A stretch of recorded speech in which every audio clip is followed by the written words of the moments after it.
Magandang gabi sa inyo mga ka-viewers. Andito na naman po si Ero. Pag-uusapan po natin yung tungkol po sa nangongontrol ng tao sa pamamagitan ng isip at salita at saka sa pandamdam. Alam niyo ba, napaka sama naman din pag ginagamit po sa hindi po maganda ang pangongontrol po sa isang tao. Parang kinokontrol mo yung example, yung kakausapin mo yung kakausapin mo yung tao pag gusto mo lang, kakausapin ka naman niya, pero pag ayaw mo nang kausapin, wala siyang karapatan na magtanong sa'yo. Ganun, parang napipigilan siya na magtanong. Ganun po.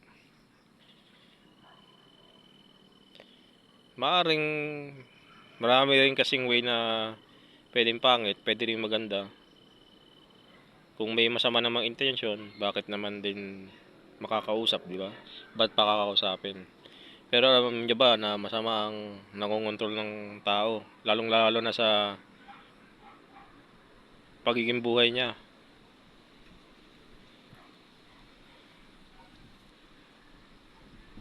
Dahil hindi ho maganda 'yon. Maganda po maging free will lang po sa isa't isa, at hindi ho talaga maganda ang nangongontrol po ng tao. Maaari pwede kung may binabalak na tanong na masama, na pangit, talaga naman hindi naman din dapat din magtanong ang isang tao ng ganun. At sa palagay ko naman din, depende rin sa kanya yun. Kung baka magalit yung isang tao na pagtatanungan, di ba? Kaya ang pag-control ng isang tao, yan, nag-uumpisa yan sa sa mga parinig. Pag kinain ka ng takot, yan, kukontrol-kontrolin ka. Hindi ho maganda yun.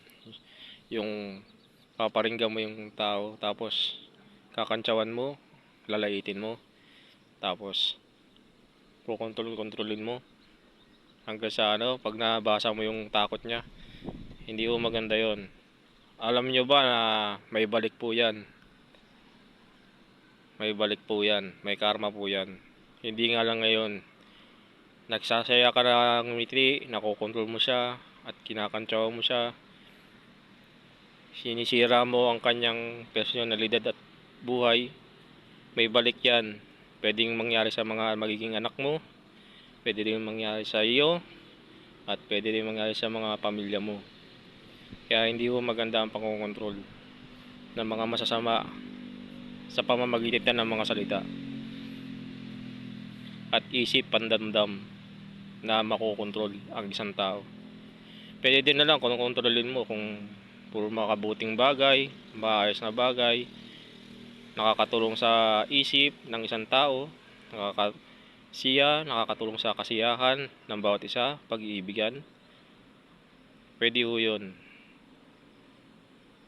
Pero yung mga masasamang mga negatibo ng pangongontrol, kagaya ng pansasawata sa mga katwiran, hindi ko maganda yon. Parang binabaliktad yung sitwasyon. Ikaw na ang mali, ikaw pa ang tama. Kahit alam mo nang mali, pipilitin mo pa rin maging tama ka. Yon, masama yon. May balik yon. Hanggang dito na lang po mga ka-viewers. Sana po maintindihan nyo po ang aking sinasabi, pero ito lang naman ay limitado lang naman ang aking sinasabi. Pero may katuturan naman po ito.